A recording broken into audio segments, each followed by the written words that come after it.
Mayroon dalawa na ano. Napisa. Dalawahan. Yung isa lang ang napisa niya. Maybe ay. Hindi na. Bugok ito. Walang ano, walang basag. Basag. Yan, wala din. Wala din. Yung isa lang ang napisa. May itim-itim na. Ano yung may basag kahapon? Habibi, huwag ka dyan umawa. Siyam na pirasa mga kabakyard. Ayan. Ating tik-tik. Ababa muna natin dito si Mama Hen. Ayan. Teka muna. At dito natin ilagay mga kabakyard. Oh. Ayan. Ang itim natin ay 3. So back to mama mga kabakyard. Ito mga kabakyard ay back to mama, no? So ginamit natin ay lemon hatch.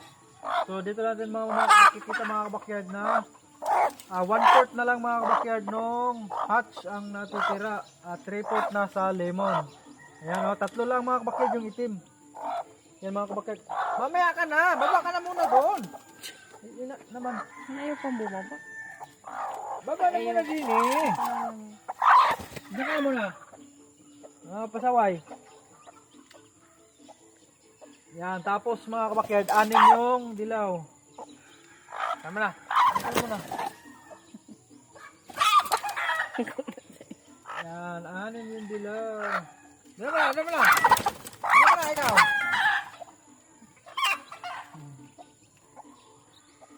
Wow! 7 pala ha? Ha? 7 yung ano? 7 pa. 10 pala yun. 12 pala ito. Ah, 10. Oh, dami. Ang dami mga kabakyard oh.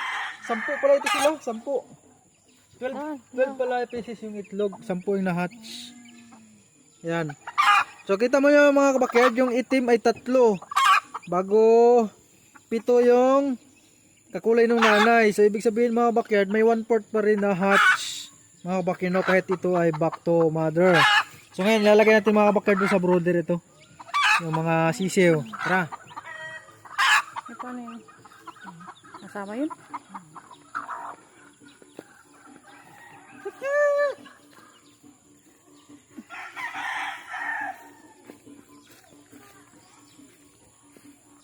Ito yung ginawa natin tatay dyan mga kabakyard. Oh. Ito.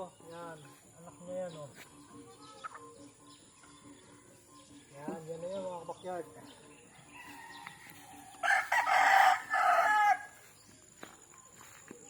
Medyo okay ito ngayon mga kabakyard kaysa dun sa incubator natin.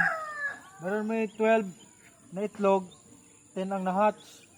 So ayos yung hatchability talaga mga kabakyard ng mga inahin.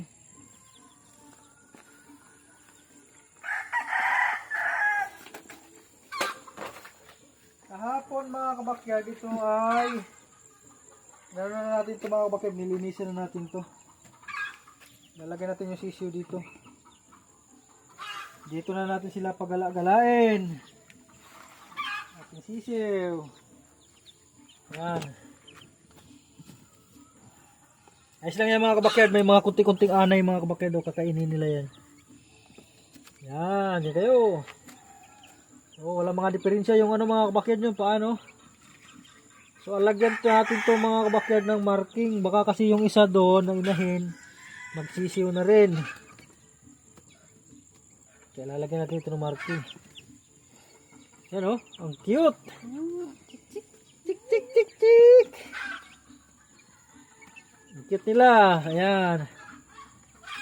Cute nila mga kabakyard. So magano tayo mga kabakyard ng asukal mamaya. Papainom natin dyan.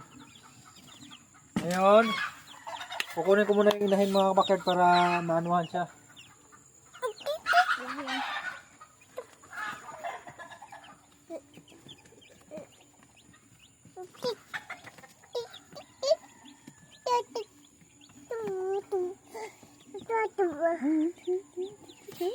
Daming tik-tik po.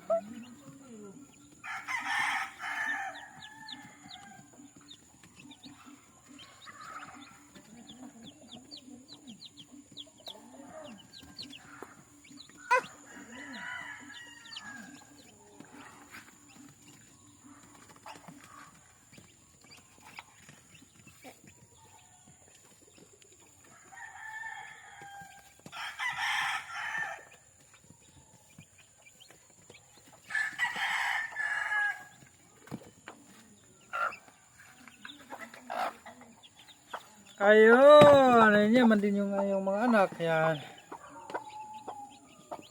Yan. Yan na mga kabakyard. Kaganyan. Tuturuan niya yung pagkain. Yan na. Turuan na, baby. Dali.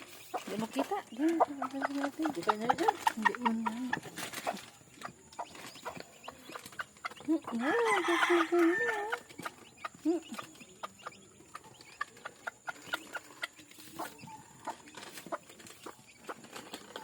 Kapag February.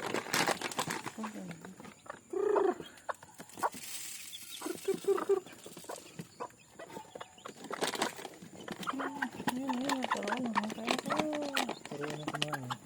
Durug-durug niya eh. Turuan niya ng kumain niya. Bibi, nakain sila oh. Ay. Nalipat na agad yung isang meron na yun. Baba, nahirapang umis. Oo, kanya yung dalawang ikot eh. Naku, kinain nung ano eh, yung kapatid. Nauhaw na yun.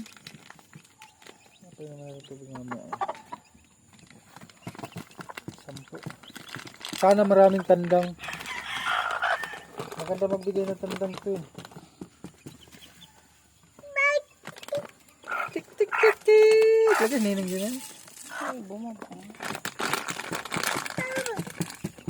Ano lang kumain.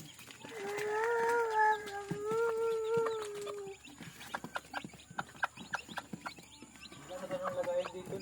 Bukod.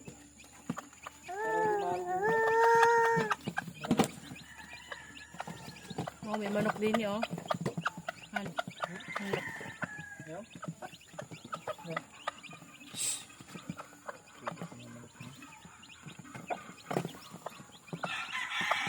Alinisan pala yung lagay ng tubig.